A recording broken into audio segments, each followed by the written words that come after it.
مرحبا أعزائي المشاهدين في حلقة جديدة من برنامجكم عرب شو. هذه الحلقة سوف نخصصها للتطورات الإقليمية والعالمية التي تشهدها الآن الصين وصعودها لهرم أعلى وأقوى قوة في العالم وإزاحتها للولايات المتحدة الأمريكية، وهذه بطبيعة الحال مسألة وقت، وهذا محل اتفاق كل الخبراء الاقتصاديين في العالم. إذن حتى نعلم أن هنالك دولة تهيمن في العالم أم لا، هنالك ركيزتين أساسيتين لها حتى يكون لديها نفوذ في العالم. أول ركيزة هي الاقتصاد. فمثلا الآن الاقتصاد الصيني ينمو بوتيرة الأعلى تقريبا في العالم، وهو في المرتبة الثانية الآن خلف الولايات المتحدة الأمريكية، ولا أستغرب أن يكون هو الاقتصاد الأول، والصينيين أنفسهم لا يصرحون بذلك لأنهم دائما يعطون أرقاما مخفضة نسبيا عن حجم قوتهم الاقتصادية الحقيقية.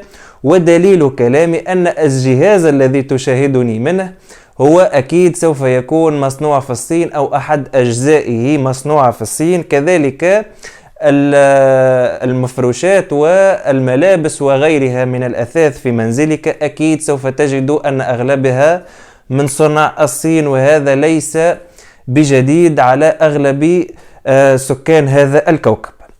إذن إضافة إلى القوة الاقتصادية يجب أن يكون لديك قوة عسكرية قوية، وهذا ما يتوفر كذلك في الصين، ويعتبر جيشها أكبر جيش من حيث العدد، والذي كان 6 مليون وتم تخفيضه إلى 2 مليون جندي. والسياسة العسكرية الآن في الصين تدعو إلى تطوير القدرات التكنولوجية والطائرات والغواصات والأسلحة البحرية على حساب سلاح المشاة، وهذا بطبيعة الحال في إطار تطوير الجيش الشعبي الصيني.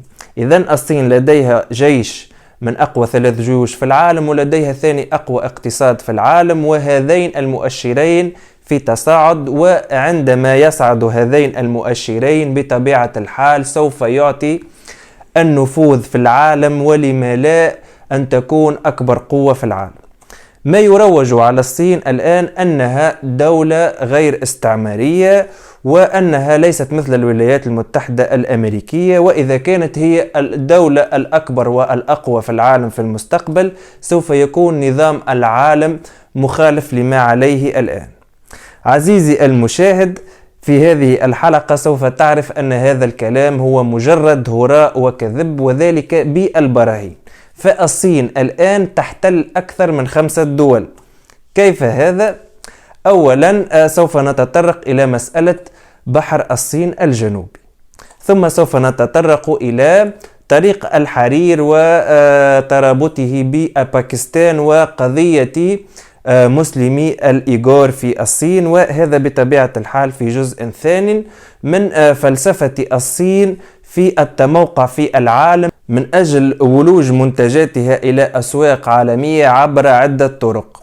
والآن الصين تعتبر في وضع الكماشة الأمريكية، وتحيط بها القواعد الأمريكية أو حلفاء أمريكا في كل اتجاه. فماذا فعلت؟ كما ذكرت لكم أنها احتلت 5 دول مجاورة لها فيما يعرف بقضية بحر الصين الجنوبي. لديكم الآن أعزائي المشاهدين الخرائط، وسوف أتكلم وحتى تكون لديكم المعلومات على الخريطة وتفهمون ماذا سأقول. إذن أعزائي المشاهدين، نلاحظ في هذه الخريطة أن الصين تستحوذ على 80% أو ما يقارب 90% من بحر الصين الجنوبي. وبحر الصين الجنوبي هو منطقة بحرية مشتركة لأكثر من 7 دول، وهي الصين، تايوان، فيتنام، دولة بروناي وماليزيا وسنغافورة وحتى أندونيسيا. إذن هذه الدول لديها سواحل على هذا البحر. مجمل هذه الدول لديها تقريبا 10 أو 15% من هذا البحر، والصين تستحوذ على أكثر من 80% من هذا البحر. إذن نلاحظ حسب هذه الخريطة أن الصين تسيطر على أكثر من 80 أو ما يصل إلى 90% من بحر الصين الجنوبي، والذي تفوق مساحته مساحة البحر الأبيض المتوسط، أي أن الدول التي تطل على البحر الأبيض المتوسط، المغرب، الجزائر، تونس، مصر، سوريا، لبنان، تركيا، اليونان، إيطاليا، فرنسا، إسبانيا، ما غيرها من الدول التي تطل على البحر الأبيض المتوسط. الصين لوحدها في هذه المنطقة فقط، وهي لديها اطلال على بحر الصين الشمالي، في هذه المنطقة فقط سيطرت الصين على بحر أكبر من البحر الأبيض المتوسط بكل ثرواته السمكية، والتي فيها أكثر من 10% من سمك العالم، وفيها مقدرات من النفط والغاز، ثروة مهولة، وفيها العديد من الخصائص الاستراتيجية بوصفها يمر منها أكثر من 40% من التجارة العالمية. إذن هو شريان حياة للعالم، والذي يسيطر عليه سوف يكون لديه أفضلية وقوة لوجستية وقوة اقتصادية، وحتى التموقع إذا وقع بناء منشآت عسكرية مثل ما فعلت الصين عبر بناء عديد الجزر الاصطناعية ووضعت فيهم منشآت عسكرية وقواعد بحرية من أجل الإمداد في حين نشوب أي حروب مستقبلية. لذلك الصين تتأهب إلى هذا جيدا عزيزي المشاهد. إذن لدينا الآن أكثر من 6 دول وقع احتلالها. كيف ذلك؟ نحن نعلم أن الدولة تتكون من 3 أقاليم رئيسية، وهي الإقليم البري، الإقليم البحري، والإقليم الجوي. نحن نعلم أن هنالك دول ليست مطلة على البحر، لذلك تسمى الدول حبيسة، ولكن هذا ليس موضوع هذه الحلقة. إذن أي احتلال للإقليم البري أو البحري أو الجوي يعتبر اعتداء على تلك الدولة. وهنا نلاحظ أن الصين قد أخذت أكثر مما لديها من حقوق، والقانون البحري واتفاقية البحار للأمم المتحدة التي وقعت عليها الصين أصلا قد خرقتها، والتي تحدد نصيب كل دولة عبر قياسات محدودة، وهي 12 ميل بحرية من آخر نقطة لليابسة للدولة، وكذلك لديها حتى إلى 200 ميل بحري لاستغلال المياه الاقتصادية الخالصة وغيرها. ولكن لا يصل هذا الحق في استغلال ثروات البحر إلى الوصول إلى سواحل البلدان الأخرى. فكما تلاحظون أن الصين بعيدة جدا كل البعد عن المناطق البحرية التي تسيطر عليها الآن. فنلاحظ أن مثلا السواحل في بلاد مثل سنغافورة تبعد عنها المياه الصينية الآن حوالي 20 ميل بحريا، بينما يمتد أكثر من 1000 ميل بحري عن آخر نقطة للدولة الصينية. وهنا يظهر أن الدولة الصينية هي دولة احتلال واستعمار، وليس هذا بشهادتي بل بشهادة شركائها في بحر الصين الجنوبي، والذين حتى لو اجتمعوا مع بعضهم البعض لن يكونوا في قوة الاقتصادية والعسكرية للصين. هذه معلومة، لأن الصين عبارة عن دولة قارة، وحتى في صورة تحالفهم مع الولايات المتحدة الأمريكية فهنا كذلك يصعب هزيمة الصين، خصوصا في هذه المنطقة، وهي منطقة حيوية وقريبة لمجالها التراب. وكذلك نلاحظ أن الحزب الشيوعي بقيادة شي جي بين، وهو رئيس الصين الحالي، لا يخفي نية بلاده لاسترجاع تايوان إلى وطنها الأم حسب الرواية الصينية، والتي تقر أن التايوانيين وجزيرة تايوان هي تابعة للدولة الصينية تاريخيا. والأمانة هذا ما كان حقيقة. وحينما حدث الاستعمار الياباني والفرنسي والإنجليزي وغيره على الصين، تم تقسيمها إلى عدة دويلات، وحينما توحدت بقيت بعض الدويلات أو بعض المناطق خارجة عن سيطرتها، وحتى الآن تشكو الصين العديد من الصراعات الحدودية مع جيرانها على رأسها الدولة الهندية، وسوف نتطرق إلى ذلك فيما بعد. إذن الصين تريد ضم تايوان. لماذا؟ لأن فيها قواعد عسكرية أمريكية يمكنها ضرب الساحل الصيني، والذي تتركز فيه أهم الصناعات التكنولوجية والقوية في الصين، والتي تحمل الاقتصاد الصيني. وفيها كذلك الميناء المركزي في شنغهاي، والذي تنطلق منه أغلب البضائع الصينية إلى العالم. وتمثل تايوان أهمية عسكرية للولايات المتحدة الأمريكية، لأن فيها قاعدة عسكرية كما ذكرنا. كذلك لدى أمريكا العديد من القواعد العسكرية في اليابان وفي جزيرة أوكيناوا، والتي يمكنها غلق المجال البحري على الصين وعزل الصين على المتاجرة بحريا مع الأمريكيتين، أي مع كل دول أمريكا الشمالية من كندا، المكسيك وغيرها، والدول أمريكا الجنوبية من البرازيل، الأرجنتين، فنزويلا وغيرها من الدول الأخرى. إذن أمريكا الآن لديها ورقة ضغط على الصين في هذه النقطة، والصين تريد كسر هذه القيود عبر احتلال تايوان. فعندما تحتلها سوف تضرب الهيمنة الأمريكية في هذه المنطقة، وسوف تزرع الرعب في اليابانيين الذين كانوا يعولون على الأمريكيين في حمايتهم.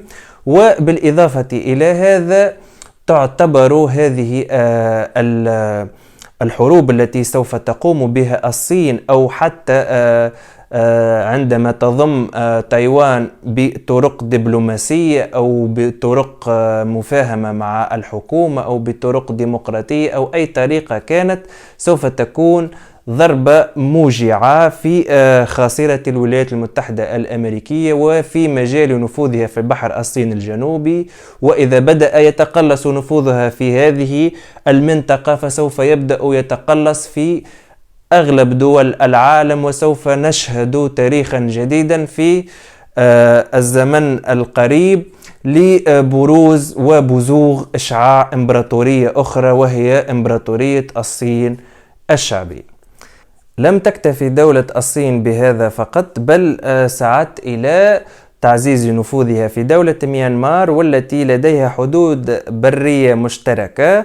ففي حال خسرت الحرب في بحر الصين الشمالي وبحر الصين الجنوبي، فإنه يبقى لديها منفذ عبر دولة ميانمار. ودولة ميانمار كلنا سمعنا في وسائل الإعلام وشاهدنا كيف تم تقتيل وتذبيح مئات آلاف المسلمين وتهجيرهم من ديارهم في مشهد لتطهير عرقي واضح في إقليم، خصوصا في إقليم رخين، والذي تم بناء فيه ميناء صيني أو ميناء في ميانمار بتمويل صيني، وهو تحت الحكم الصيني الآن.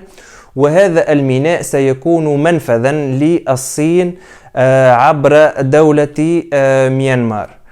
كذلك لدى الصين نزاعات حدودية مع الهند، والهند الآن تسليحها تقريبا في مجمله من الولايات المتحدة الأمريكية، وهي العملاق الآخر المنافس للصين. وهذه الدولة الهندية هي المنافس الأول للصين في المنطقة، سواء عسكريا أو اقتصاديا أو ما إلى ذلك. والهند تلعب دورا مهما في تقويض الهيمنة الصينية في آسيا وفي العالم بأسره. وإذن علمنا أن الصين والهند بيناتهم باللغة التونسية بيناتهم مشاكل وعرك وكذا، فالحل الأمثل هو باكستان، ونمر بكم إلى طريق الحرير. إذن هذه المبادرة أو الطريق أو الحزام أو طريق الحرير سوف تكون فلسفتها في نقل البضائع من السواحل الصينية التي فيها أهم المصانع والتي تمر عبر الصين، وصولا إلى إقليم تشينجينغ، والذي يسمى قبل الحرب العالمية الأولى بإقليم تركستان الشرقية، والذي أغلبه من المسلمون والذين يتكلمون باللغة التركية. ومن تركستان الشرقية وصولا إلى تركيا مرورا بأذربيجان وكازاخستان وأغلب الدول وسط آسيا هي التي تتكلم باللغة التركية. وهذه الدول أغلبها مثل الدول العربية لديها لهجات مختلفة، فليس مثلا مثل اللغة العربية في شمال أفريقيا، ليست كما مثلا في شبه الجزيرة العربية. فإقليم تركستان الشرقية أو تشينجينغ كما تسميه الحكومة الصينية هو ذو غالبية مسلمة، لديه ثروات نفطية وغازية ومعادن نادرة تستخدم في الصناعات المعقدة والتكنولوجية، وهو إقليم محوري وإقليم لوجستي وعسكري وكل الأهميات الاستراتيجية، لأنه في وسط وقلب آسيا، وهو بوابة الصين على آسيا بأسرها من تلك المنطقة. إذن هذه المنطقة سوف تمر منها المنتجات الصينية، وحتى تضمن الصين ولاء هذا الإقليم قامت باعتقال ملايين الإيغوريين في مراكز الاعتقال من أجل التأهيل كما تقول هي. والتأهيل حسب من كانوا في هذا المراكز ونجا بأعجوبة يقول أنه يجب ترك كل مظاهر التدين واعتناق الإسلام من صلاة وحتى قراءة القرآن أو الصوم في رمضان أو ما إلى ذلك، أي كل ما يميز الشعيرة الدينية الإسلامية يجب أن لا تذكر في هذا الإقليم، ويجب على سكانه أن يتعاطوا الخمر ويأكلون لحم الخنزير ويكونون ملحدين مثل ما يريد الحزب الشيوعي، وإلا اعتبروا أعداء للوطن. ويتم الآن تهجير هذه الفئة من السكان إلى وسط الصين واستبدالهم بمواطنين صينيين ملحدين أو بوذيين أو ما إلى ذلك، مثل ما تريد الحكومة الصينية من أجل ضمان أن ذلك الإقليم لن ينفصل على الصين بتاتا، مثل ما حدث في إقليم خوزستان أو إقليم عربستان في إيران الآن، وهو إقليم الأحواز، والذي يعادل مساحته أكثر ب20 مرة من المناطق التي تسيطر عليها إسرائيل أو الكيان الصهيوني الآن. إذن هذا خط نقل البضائع داخليا، والذي سوف يمر عبر أراضي باكستان بأسرها وصولا إلى ميناء غوادر، والذي سوف تنطلق منه البضائع الصينية إلى أغلب دول العالم.